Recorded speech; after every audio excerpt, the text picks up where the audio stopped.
Buenas tardes. Quien les habla es la estudiante María Alexandra Romero, quien en el marco de la unidad curricular Derecho Procesal Administrativo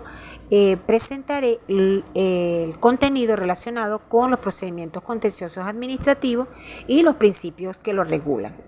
En la mayoría de los estados modernos se ha constituido la jurisdicción contencioso administrativa, llamada a conocer del conjunto de recursos jurisdiccionales organizados para la protección de los individuos contra los excesos del poder de la administración. El artículo 206 constitucional señala que los órganos de la jurisdicción contencioso administrativa son competentes para anular los actos administrativos generales o individuales contrarios a derecho, incluso por desviación de poder, condenar al pago de sumas de dinero, entre otros.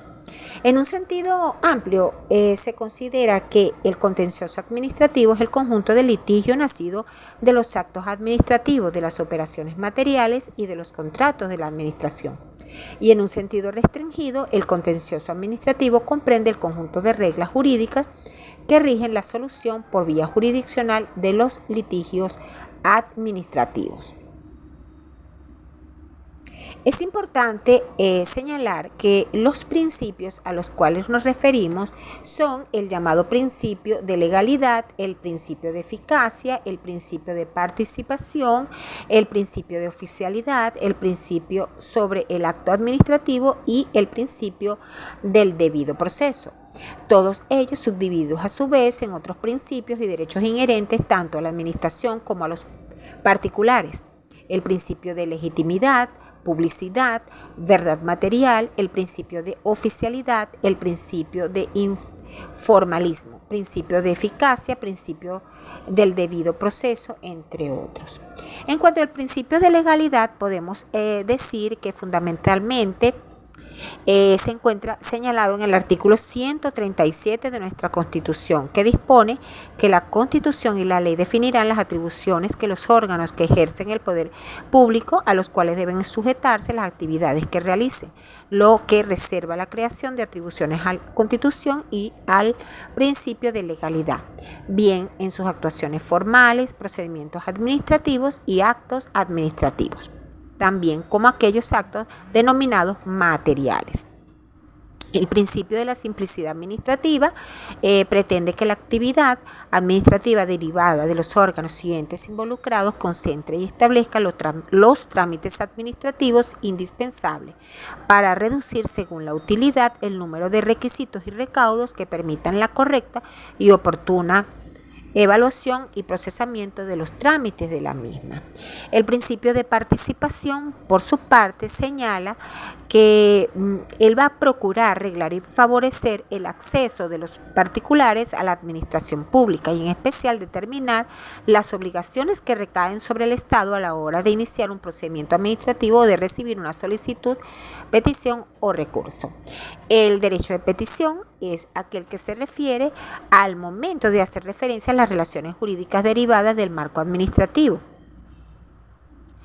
Nos encontramos que hay una serie de derechos y garantías ciudadanas que deben ser avaladas por la administración pública. Todo esto de conformidad con el artículo 51 constitucional. De la adecuada y oportuna respuesta se refiere este principio al producto del derecho de petición, que ha sido claramente reconocido en el 51 de la Constitución de la República Bolivariana de Venezuela, siendo un componente inherente y correlativo al ejercicio del derecho de petición antes estudiado. El texto constitucional aclara que el derecho de petición debe guardar relación entre la solicitud planteada y las competencias que le han sido conferidas al funcionario público. El principio de oficialidad señala que debemos observar nuevamente diversos aspectos que conforman y hacen efectivo este principio, donde destacará la rectoría y dirección que las autoridades competentes deben otorgar a los procedimientos administrativos que estén sustanciando, lo que implica el deber de iniciar esos procedimientos, desarrollarlos de forma expedita y adecuada para finalmente tomar una decisión que finalice formalmente el procedimiento administrativo. El principio del debido proceso. Este principio se refiere al especial énfasis al debido proceso como elemento esencial para que cualquier decisión administrativa pueda ser considerada como válida. Recordemos en este caso que el artículo 49 constitucional dispone que el debido proceso se aplicará a todas las actuaciones judiciales y administrativas,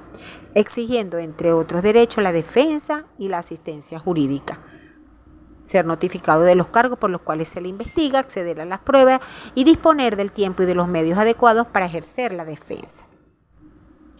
En relación con el aspecto fundamental del procedimiento de nulidad, podemos señalar que es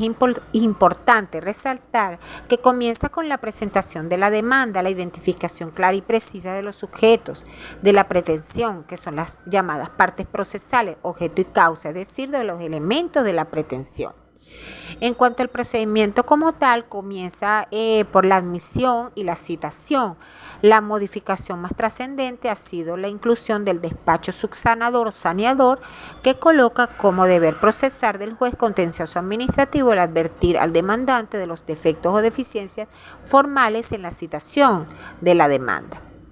Una vez admitida esta, se ordena la notificación de una serie de entidades o figuras subjetivas, la representación del órgano que haya dictado el acto, la Procuraduría General de la República y el Ministerio Público y cualquier otra persona u órgano vinculado. Esas notificaciones deben realizarse mediante oficio entregado en la oficina receptora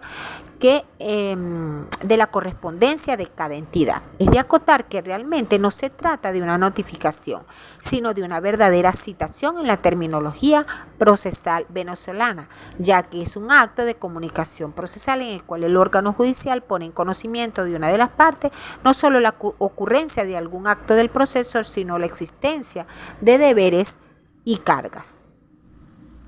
En cuanto a la solicitud y excepción de los antecedentes administrativos, todo esto es regulado en el artículo 79 de la Ley Orgánica de la Jurisdicción Contencioso Administrativo. También es importante señalar que existe una audiencia de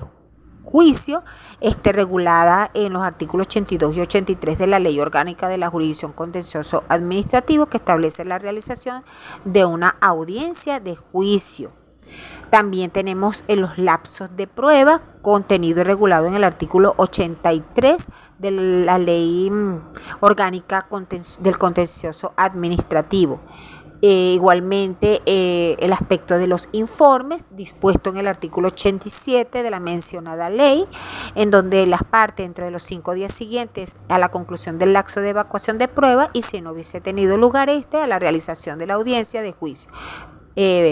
son escritas y se trata pues de un acto de conclusiones. En cuanto a la sentencia definitiva, la ley comentada no tiene, particularidades específicas en relación con la sentencia, sino que es aplicable todo lo relacionado con el tema del juicio ordinario. El procedimiento de las demandas ordinarias contra la República y demás entes públicos, características esenciales, fases o etapas, debemos señalar que comienza por una demanda con sus requisitos formales, contenido en el artículo 33 de la Ley Orgánica de la Jurisdicción Contencioso Administrativo, y que establece exigencias formales que debe contener todo escrito libelar, contentivo de pretensiones procesales administrativas y requisitos que resultan los usuales y necesarios para identificar tanto a los elementos subjetivos, identificación de las partes, domicilio procesal, entre otros. El artículo 36 de la Ley Orgánica de Jurisdicción Contencioso Administrativa señala que la admisión de la demanda, si el tribunal constata que el escrito no se encuentra incurso en los supuestos previstos en el artículo anterior y cumple con los requisitos del artículo 33 de la mencionada ley, procederá a la admisión de la demanda dentro de los 3 días de despacho siguiente a su recibo. Si hay algún elemento que subsanar y subsanado como han sido esos errores, el tribunal decidirá sobre la admisibilidad dentro de los 3 días de despacho siguiente. Es decir, se destina a que el contenido del escrito libelar sea lo suficientemente claro para que el juez pueda determinar quién pide, contra quién se pide, que es la parte demandada, qué se pide, que es el objeto de la pretensión. Las causales de inadmisibilidad son las contenidas en el artículo 35 de la Ley Orgánica de la Jurisdicción Contencioso Administrativa, y entre ellas podemos decir que es la caducidad de la acción, la acumulación de Las pretensiones, el incumplimiento del procedimiento administrativo previo a las demandas contra la República, Estado o contra órganos del poder público, no acompañar los documentos indispensables para verificar la admisibilidad, la existencia de cosas juzgadas, la existencia de conceptos irrespetuosos, entre otros. Y así prosigue pues el procedimiento normal, como es la citación personal del demandado, la audiencia preliminar, la parcial asunción de la oralidad como característica fundamental, ya que las audiencias contenidas en los diversos procedimientos de la Ley Orgánica de la Jurisdicción Contencioso Administrativa son los institutos que se regulan de forma más acorde con las tendencias del moderno derecho procesal. La promoción de pruebas adicionalmente conforme a la parte final del artículo 57 de la ley comentada. La contestación de la demanda es visto que el diseño del procedimiento para las demandas de contenido patrimonial prevé la celebración de una audiencia preliminar, la cual tiene, entre otras finalidades, como ya se señaló, la de fijación de los hechos controvertidos por las partes. Otro aspecto importante de mencionar que el lapso probatorio es otro de duplicidad de fases, dispone el artículo 62 de la Ley Orgánica de la Jurisdicción Contencioso Administrativo, que dentro de los 5 días siguientes al vencimiento del lapso de contestación de la demanda, las partes presentarán sus escritos de pruebas y una vez más se está en presencia de una fase procesal que se contradice con las previas, toda vez que la audiencia preliminar incluye la promoción de las pruebas, según el artículo 57 comentado, y la contestación de la demanda contiene también una fase de promoción de las pruebas documentales según el artículo 61 en comento.